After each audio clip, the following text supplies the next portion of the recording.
성경은 허구가 아닌 역사를 바탕으로 기록됐죠. 실제로 노아의 방주를 비롯해 성경 속 유물이 꾸준히 발견됐는데요. 오늘은 성서 흔적을 찾기 위한 사역을 이어가시는 분을 모셨습니다.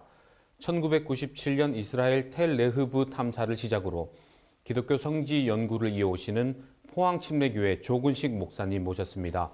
목사님 안녕하세요. 반갑습니다. 새해 복 많이 받으세요. 네, 목사님께서는 이스라엘 예루살렘 대학 성지와 고고학 발굴 연구를 해오셨습니다. 고고학이 생소하게 다가오시는 분들도 있으실 텐데요. 구체적으로는 어떤 연구인가요? 신구약 성경이 기록된 배경이 이스라엘 땅에 한정되어 있습니다. 그래서 곳곳에 성경에 기록된 이름과 그 지명의 현장이 그대로 고스란히 있습니다. 그래서 많은 학자들이 끊임없이 발굴을 해서 성경이 사실인 것과 또 그 성경 속에 나타난 역사적 배경들을 많이 알려주고 있죠. 제가 그래서 이스라엘 땅을 처음 밟게 된 것이 길보아산 동북쪽, 또 베산에서 서쪽으로 이 텔레호브라는 곳에 발굴을 한 달 동안 하면서 이스라엘 땅에 눈이 열리고 그리고 그로 인해서 이스라엘 땅을 계속 관심 갖고 보게 된 거죠. 네, 이스라엘을 비롯해 여러 나라의 기독교 성지가 많은데요. 많은 목회자들이 한 번쯤 성지를 방문해야 한다고 권고해 주셨잖아요. 그 이유는 무엇입니까? 저는 사실은 연구가 또 학자가 아니라 목회자입니다. 그래서 늘 설교하면서 안타까운 마음이 늘 있었죠. 그 가운데 특별히 그 지역에 살았던 사람들은 그 지역에 대한 설명을 하라 그러면 1시간, 3시간, 뭐 하루 종일 하라 그래도 이야기를 하겠죠. 근데 프로페셔널한 설교자들이 갈릴리에 대한 설교를 할 때 저는 갈릴리 바다가 그려져야 된다고 늘 생각합니다. 또한 베산 예를 들어서 이야기를 하거나 또 헤브론을 이야기하면 그 주변이 또 지행이라든지 상황이 펼쳐질 때 말씀을 좀 더 효과적이고 듣는 성도들에게 좀 더 가까이 다가갈 수 있지 않을까. 그래서 그 지역들을 돌아보고 또 성경을 다시 한번 살펴보고 그러면서 말씀을 전하는 것이 얼마나 필요한가. 그래서 가끔 많은 목회자들에게 도전합니다. 네, 갈 수만 있다면 누구나 가고 싶어 할 텐데요.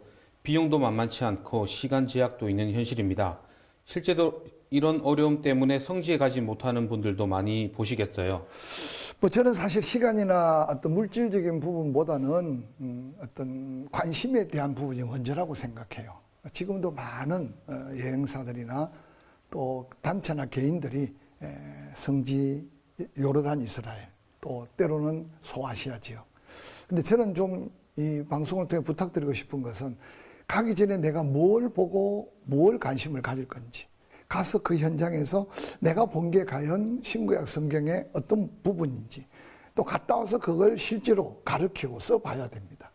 근데 안타까운 것은 대부분 처음에 모르니까 또 그런 것도 있지만 투어식으로 한 바퀴 돌고 오다 보면 가서 보기는 봤는데 사진도 여기가 어딘지 거기가 어딘지 저도 처음 갔을 때는 매일매일 사진을 분별하려고 옷을 바꿔 입기도 하고 모자를 여러 개 가져가 쓰기도 했는데 이제는 자꾸만 가서 익숙해지니까 이제 전체를 다 보게 된 거죠. 그래서 이런 관심을 갖게 되면 시간도 날 수 있고 돈도 하나님께서 주시는 게 성지에 대한 매력이지 않나 생각합니다. 네, 기독교 성지에 관한 오랜 연구를 해오셨고 역사의 현장에 서 계신데요.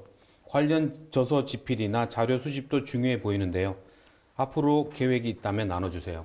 저는 처음부터 녹록지 않은 상황 속에 이스라엘을 갔기 때문에 성도들에게 좀 갔다 와서 그냥 여행 갔다 오지 않았다는 걸 보여주려고 그래서 갔다 온 걸 사진을 찍고 또 거기에 대한 자료를 설명하고 그래서 뭐 전시에 갖지 않는 게시물을 붙이고 그리고 또 그 자료들을 모아서 수요일 저녁이나 이렇게 제가 칼라 프린트로 인쇄를 해서 지역을 가르치기 시작했습니다. 그러면서 제가 이제 책을 쓰기 시작했는데 뭐 책을 직접 썼다기보다는 편집을 한 거죠.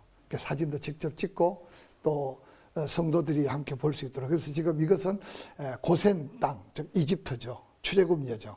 그래서 여리고까지 주로 시나이 반도와 또 요르단이 이 책 속에 수록되어 있습니다. 그 다음에 이제 또 남방 한계점 브엘세바에서부터 예루살렘까지 그래서 그 지명과 신구약 성경의 배경이 되는 그런 내용들을 설교자가 읽을 때 말씀을 좀 더 깊이 이해하고 또 성도들이 읽는다면 좀 더 말씀을 듣고 읽는 데 유익하도록. 그럼 세 번째는 이제 사마리아 산악지대부터 이제 헬몬산까지 이스라엘 북부 지역이죠. 그래서 이제 그 지명에 대한 사진, 또 그 지역에 대한 설명, 그리고 성경의 어떤 배경적인 이야기. 그래서 그런 내용들로 지금 지난 11월 달 한 달 동안 제일 아쉬운 게 높이예요. 인터넷에 들어가면 뭐 여러 가지 산의 높이들이 각각 달라서 높이를 측정하는 기계를 가져와서 좀 정확하게 측정을 했고, 거리도 다시 한번 살폈고, 그래서 이제 5월, 6월경에 책이 마지막 편찬되면 많은 도움이 되지 않을까 기대하고 있습니다. 네, 목사님, 앞으로 성경을 역사로 증명하는 의미 있는 사역 기대하겠습니다. 오늘 말씀 감사합니다. 감사합니다.